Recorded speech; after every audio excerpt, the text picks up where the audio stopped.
Divino Mestre e amigo Jesus, rogamos a devida e necessária conexão para discorrermos sobre tão relevante tema, o cristianismo redivivo. Conceda-nos, ó Divino Amigo, a sensibilidade necessária. Inspira-nos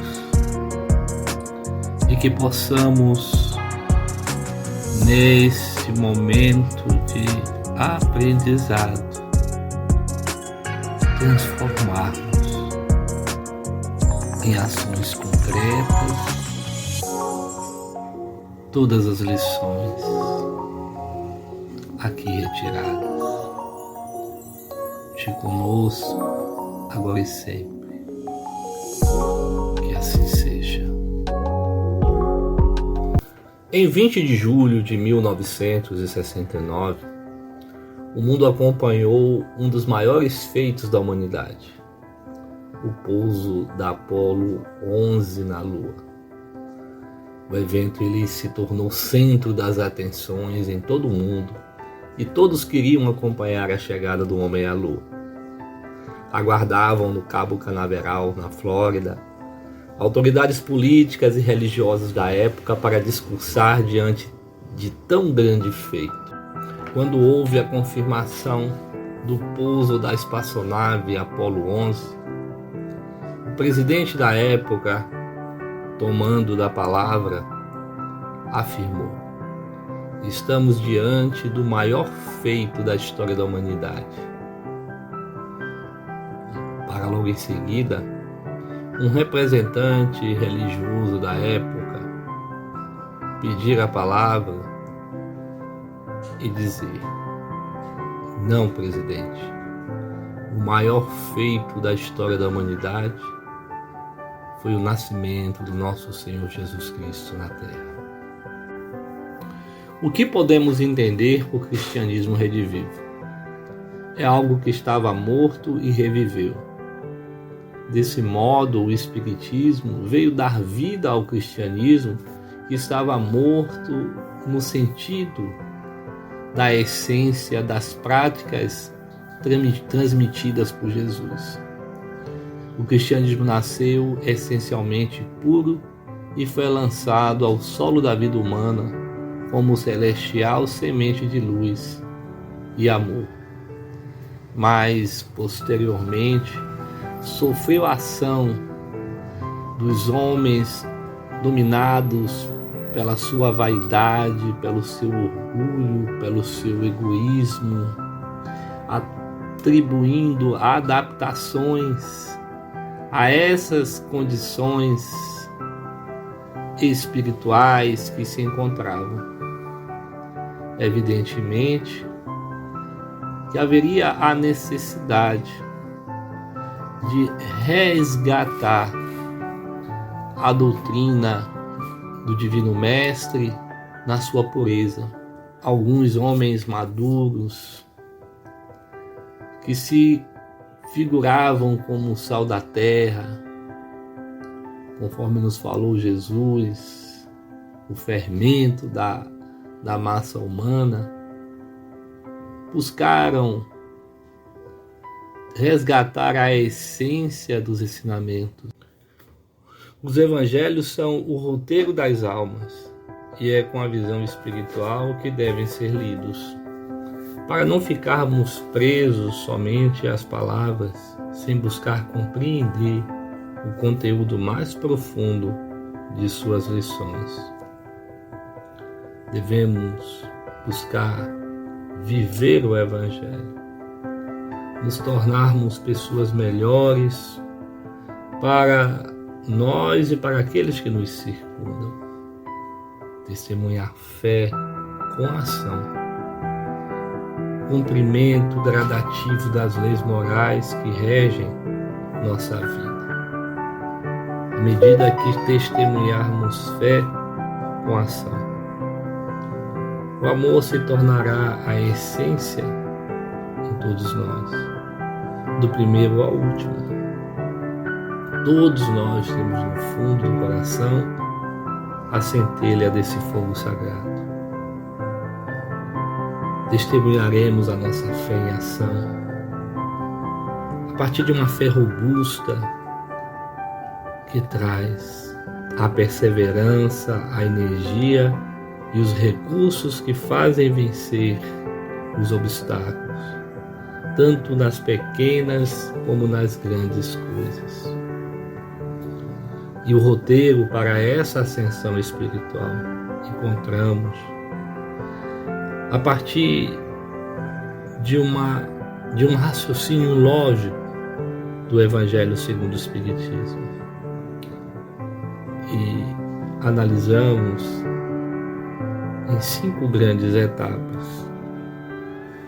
O primeiro, no capítulo 1, não vim destruir a lei. O segundo, no capítulo 6, o Cristo Consolador.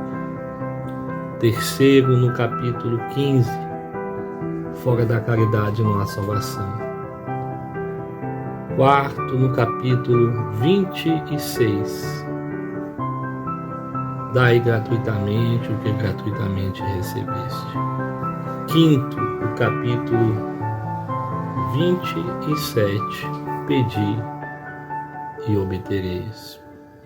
Francisco Cândido Xavier, carinhosamente chamado de Chico Xavier, uma vida dedicada ao bem, aquele que amou até doer,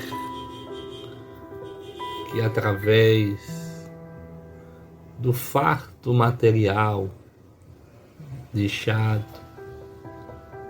nos faz lembrar nosso modelo e guia Jesus, nos faz lembrar de Jesus, vivendo na essência e não na aparência dos seus ensinamentos. É através do estudo do Evangelho e principalmente de o praticarmos no nosso dia a dia que podemos reformar as nossas más tendências. A força dos espíritos encarnados e desencarnados está em sua moral e não nos bens que possuem, muito menos na posição social que ocupam. É preciso edificar o bem, é preciso eliminar o mal. A leitura da Boa Nova não se destina aos outros. Deve falar a intimidade de nossa consciência. Não devemos usá-la para fiscalizar o semelhante, e sim como orientação para o nosso próprio comportamento. O benfeitor espiritual Emmanuel, ele nos traz uma sublime orientação. A lição do Evangelho consola e esclarece, encoraja e honra aqueles que a recebem, mas se não for usada, não adianta.